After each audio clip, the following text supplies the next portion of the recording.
Alright guys, Delzinski here, and it's been a real long time since I've done one of these videos. I've just kind of been busy, been working on my simulations videos, my WWE 2K15 roster video, concept videos, and I just haven't had enough time to sit down and have some good old wrestle talk with you guys. Well, today, that is what we're doing.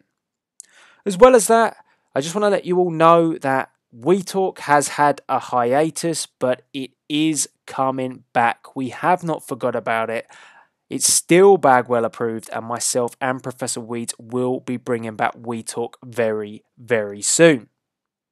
So guys, a bit of wrestle talk for you. Something that's been playing on my mind for just a little while. And I think it's a very interesting topic considering all the things that are going in with the WWE right about now.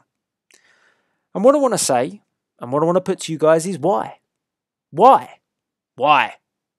Why can't John Cena turn heel? Why not? Why? It's something that we've all been asking for a long, long time, unless you're a PG era John Cena fan. And I think that considering there's been quite a few things that have happened recently, I think it should happen. Or I think it could happen. And I don't understand why WWE are still afraid to take that leap with John Cena, because they have done it in other areas and with other people and with other factions when they haven't needed to. And what I mean by this is, WWE have always given that impression that, John Cena makes a lot of money for the WWE with merchandise sales. He's also linked to the Make-A-Wish campaign. So there are some good reasons not to turn him heel, because it could detriment the merchandise money, and as well it could put a bit of a taint on the Make-A-Wish campaign if he's portrayed as a heel. Don't really think it would, but possibly that could be the biggest reason why they never turn him. In terms of the merchandise, I don't think that's a big deal. We've had heels who can sell massively. I don't really think it hurts it that much, albeit that the PG fans might feel a little bit upset.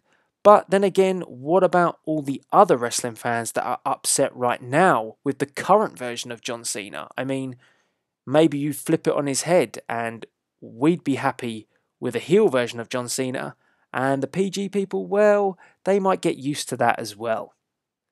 Now, the reason why I question it now, and the reason why I say why, is because WWE have been taking steps to try and shock us recently, and they've taken some risks to turn people that they haven't necessarily needed to do, but yet John Cena still chuckles along, he still chugs along with the old, you can't see me, Fruity Pebbles, John Cena gimmick. So, WWE taking risks in other areas, but no, we just leave Cena to do as he pleases. And I find that very strange.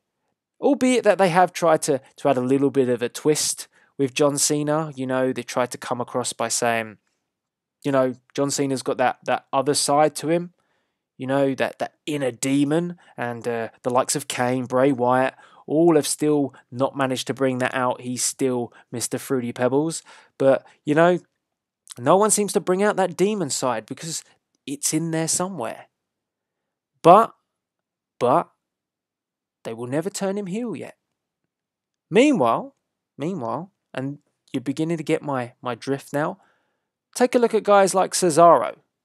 Take a look at guys like Seth Rollins. Yes, most definitely Seth Rollins. The Shield. Cesaro was over massively as part of the Real Americans.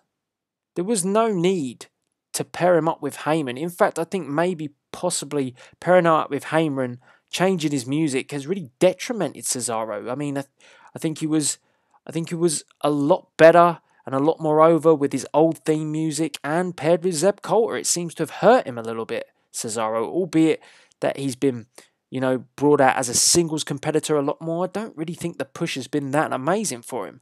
And, the crowd have kind of got lost with the Cesaro gimmick. But WWE took a risk there to try and change Cesaro, because he was over, and they changed it, and the crowd don't really get it. But they took that risk. Look at the Shield. Seth Rollins. Now, we're talking about the Shield here, the biggest faction in the WWE at the moment, bar maybe Evolution, depends whichever one floats your boat, but yeah, the Shield. This this group could have had another 6 to 12 months in them, at least. And you know, it feels to me that possibly they took this risk, and again, it could be one that doesn't quite pay off. But again, WWE were willing to take that risk. They were willing to split up a group that was super over with the fans. The fans were, you know, energetic, lively whenever the Shield's music hits. Seth Rollins, Dean Ambrose, Roman Reigns, you knew who they were. There'd be no need to sort of think, oh, not the Shield. I mean, it wasn't getting stale, it wasn't getting boring. Possibly the way some people deem that John Cena's gimmick has got over the years. And WWE took the risk to break this faction up.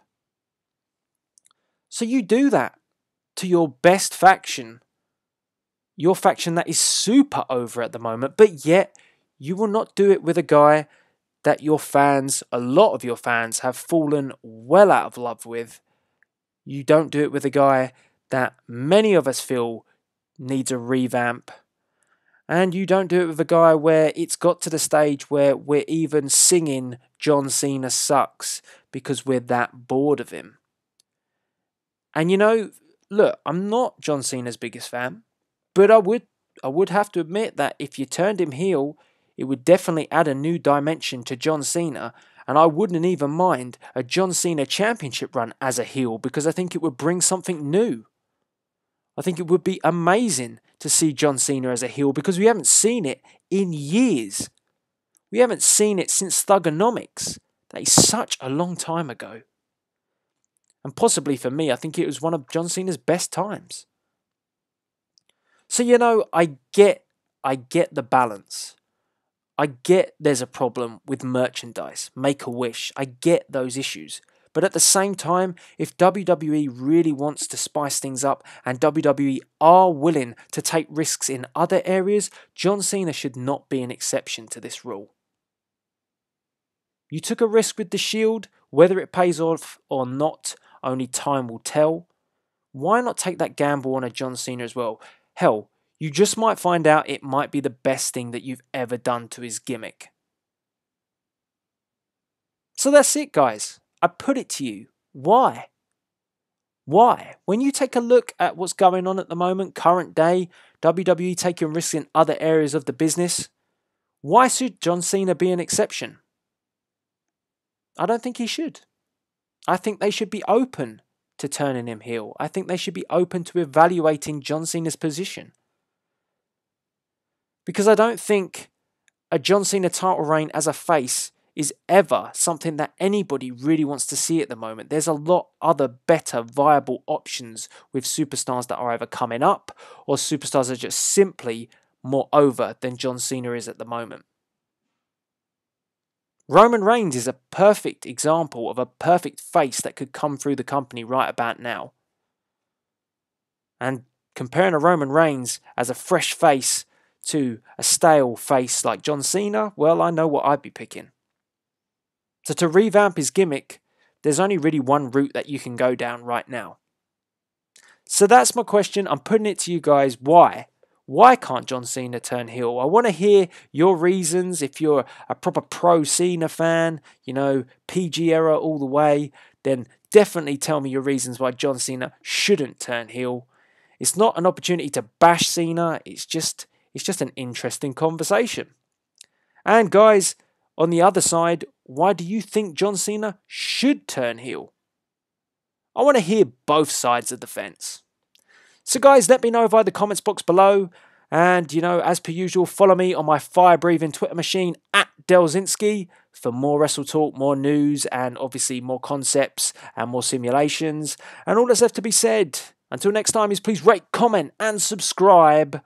This is Delzinski, Bagwell approved, signing out.